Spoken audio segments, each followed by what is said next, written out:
सभी को जय हिंद। आशा करता हूं कि आप सभी अच्छे होंगे और आप सभी की तैयारी अच्छे से चल रही होगी।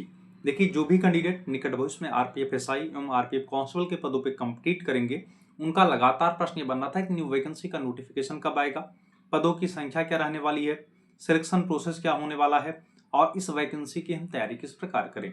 तो आज के इस वीडियो में आरपीएफ कांस्टेबल एवं आरपीएफ एसआई की वैकेंसी को दृष्टिगत रखते हुए आपके मन में जो भी डाउट हैं, मैं सारे डाउट को क्रमवार क्लियर करूंगा। मैं आप सभी कैंडिडेट से एक छोटा सा संकल्प लेना चाहूंगा। अगर आप इस संकल्पित भावना से हमसे जुड़िएगा कि जिस दिन आरपीएफ कांस्टेबल एवं आरपीएफ एसआई का फाइनल रिजल्ट आएगा, उसमें एक पद एक नाम आपका रहेगा, तभी आप हमारे चैनल को सब्सक्राइब करिएगा, तभी आप हमारे टेलीग्राम चैनल को ज्वाइन करिएगा। बीच में आप सभी ने देखा होगा पेपर कटिंग आपको देखने को मिला, जिसमें यह बताया गया कि आपकी इस वैकेंसी को अब एसएससी क्लियर कराने वाला है। जबकि रेलवे का कैलेंडर आया, रेलवे के कैलेंडर में इस वैकेंसी का कोई जिक्र नहीं, और एसएससी का कैलेंडर आया है और एसएससी के कैलेंडर में भी इस वैकेंसी का कोई जिक्र नहीं। ऐसे में अभ्यर्थी भ्रमित होने लगे, परेशान होने लगे, आखिर इस वैकेंसी का नोटिफिकेशन अब नहीं आएगा क्या। तो वीडियो में बने रहिएगा। आपकी इस वैकेंसी का नोटिफिकेशन कब आ रहा है, आपके आवेदन कब से स्टार्ट हो रहे हैं, मैं सारा डाउट क्लियर करने वाला हूं।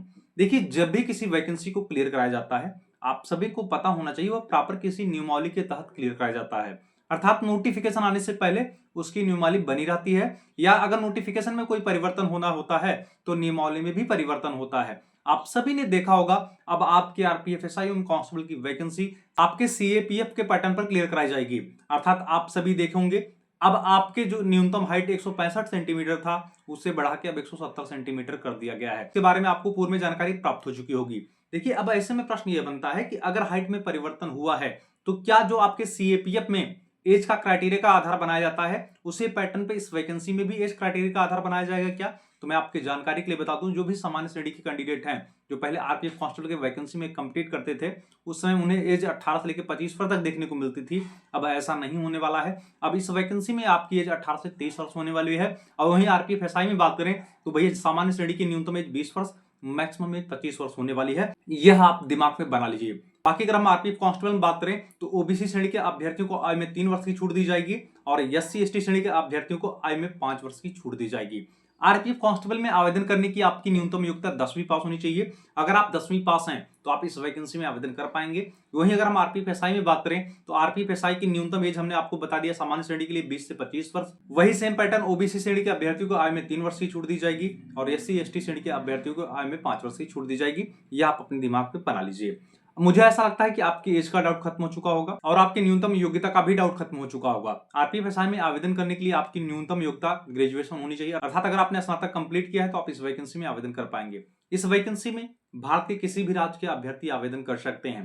पहले आपको इस वैकेंसी में जो कट ऑफ देखने को मिलता था वह ग्रुप वार देखने को मिलता था, लेकिन अब इस वैकेंसी में जो आपका कट ऑफ बनता है वह ऑल इंडिया लेवल पे एक कट ऑफ बनाया जाता है। General category, OBC category, SC ST category, सबका एक एक कट ऑफ बनाया जाता है। अब इस वैकेंसी कट ऑफ आपको ग्रुप वार देखने को नहीं मिलता। देखिए, जो भी कैंडिडेट आरपीएफ एसआई कांस्टेबल के वैकेंसी में कंप्लीट करेंगे, हमने आप सभी को बताया था कि आपकी इस वैकेंसी की तैयारी को दृष्टिगत रखते हुए मैं आपका पूरा सपोर्ट करने वाला हूं। वीडियो में आगे बढ़ने से पहले मैं आप सभी कैंडिडेट को बता दूं, देखिए, चाहे आप रेलवे के किसी एग्जाम की तैयारी कर रहे हो या आप किसी भी गवर्नमेंट जॉब की तैयारी कर रहे हो, आप सभी कैंडिडेट ध्यान से सुनिएगा। अगर आप द्वारा घर पे बैठ के पढ़ाई नहीं हो पा रही है और आप सीरियस होकर 10 से 12 घंटा पढ़ना चाहते हैं और मोबाइल को छोड़ना चाहते हैं, मोबाइल छोड़ने का मतलब यह है कि फेसबुक, इंस्टा, आपके रील की दुनिया को स्किप करके आप पूर्ण मनोयोग से रिटन एग्जाम की तैयारी करना चाहते हैं, तो आप सभी के लिए मेंटोर 365 गुरुकुल आप सभी के लिए बेस्ट रहेगा।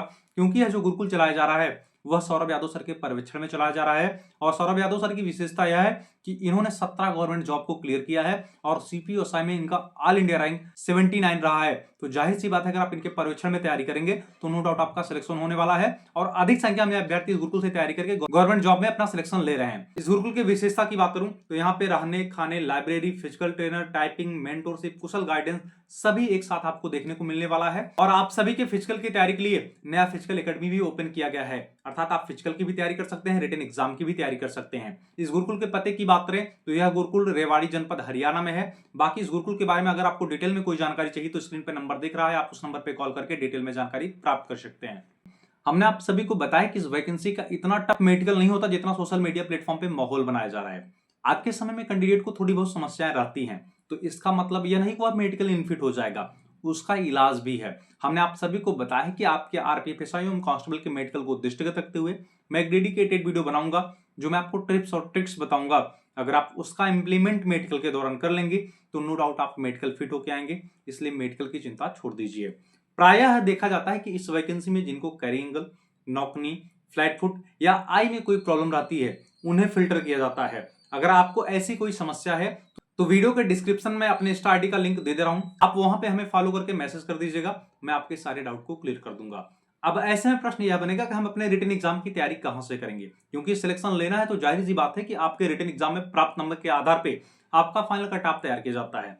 तो हमने आप सभी को बताया है कि हम आपके सिलेबस को दृष्टिगत रखते हुए महत्वपूर्ण विषयों के नोट्स का पीडीएफ मैं free of cost Telegram channel पे उपलब्ध कराऊंगा। टेलीग्राम चैनल का लिंक वीडियो के डिस्क्रिप्शन में दिया गया है, आप सभी अभ्यर्थी ज्वाइन हो जाइए।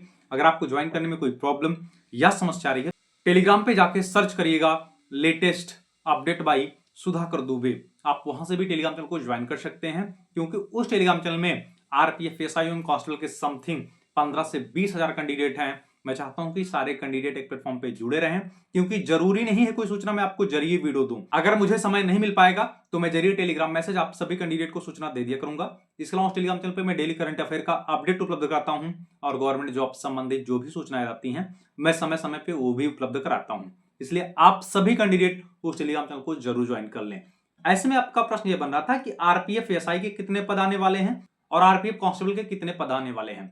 हमने आप सभी को पूर्व बताया था कि रेलवे द्वारा यह स्पष्ट कर दिया गया था कि हर वर्ष आपके रेलवे ग्रुप डी की वैकेंसी का नोटिफिकेशन आपको देखने को मिलेगा और आपके आरपीएफ कांस्टेबल की वैकेंसी का भी नोटिफिकेशन आपको देखने को मिलेगा। और वही आपको देखने को मिला। हमने आपको बताया था कि रेलवे ग्रुप डी के वैकेंसी का आवेदन आपको जनवरी माह में देखने को मिल जाएगा और रेलवे ग्रुप डी के वैकेंसी के नोटिफिकेशन के संदर्भ में आपको सूचना मिल गई है। ऐसे सेम मैं आपको जो बता रहा हूं आप यह दिमाग पे बना लीजिए, फरवरी के लास्ट या मैक्सिमम डिले हुआ मार्च के फर्स्ट वीक तक आपको आरपीएफ एसआई एवं कांस्टेबल के वैकेंसी के नोटिफिकेशन के संदर्भ में आपको सूचना देखने को मिल जाएगी, क्योंकि इस वैकेंसी का प्रोसेस क्लियर कराते कराते लगभग 1 साल का समय लग जाता है। और उसी प्रोसेस को दृष्टिगत रखते हुए प्रबल संभावना यही है कि मार्च माह में इस वैकेंसी का नोटिफिकेशन आपको देखने को मिलेगा। ऐसे में आपका डाउट यह बन रहा है कितने पद होने वाले हैं, तो मैं आपकी जानकारी के लिए बता दूं, लगभग 5,500 के आसपास आपके आरपीएफ एसआई एवं कांस्टेबल के पोस्ट देखने को मिलने वाले हैं, जिसमें आप यह दिमाग में बना के चलिएगा लगभग 5,000 पद आपके कांस्टेबल के हैं और 500 के आसपास आपके आरपीएफ एसआई के पदों का नोटिफिकेशन आपको देखने को मिलेगा। ओवरऑल बात करें तो लगभग 5500 पदों पे आरपीएफ एसआई एवं कांस्टेबल के पदों का नोटिफिकेशन आपको देखने को मिलने वाला है। इसलिए आप सभी कैंडिडेट तैयारी में लग जाइए और इस वैकेंसी में अगर आपको सिलेक्शन लेना है तो जाहिर सी बात है आपको रिटन एग्जाम की तैयारी के साथ साथ आपको फिजिकल की तैयारी करनी पड़ेगी। और क्योंकि अधिक संख्या में कैंडिडेट फिजिकल में भी बाहर हो जाते हैं, आप डेली फिजिकल की भी प्रैक्टिस करते रहिएगा। ठीक है, आरपीएफ एसआई एवं कांस्टेबल के वैकेंसी को दृष्टिगत रखते हुए अगर आपके मन में अन्य कोई प्रश्न या कोई डाउट बन रहा है तो अपने संकोच कमेंट करके बताइएगा। पुनः अनुरोध और निवेदन है, ऐसे कैंडिडेट जो चैनल पे नए हैं प्लीज चैनल को सब्सक्राइब करिएगा, वीडियो को अधिक से अधिक शेयर करिएगा, जिससे सारे कैंडिडेट एक प्लेटफॉर्म पे जुड़े रहें। तब तक के लिए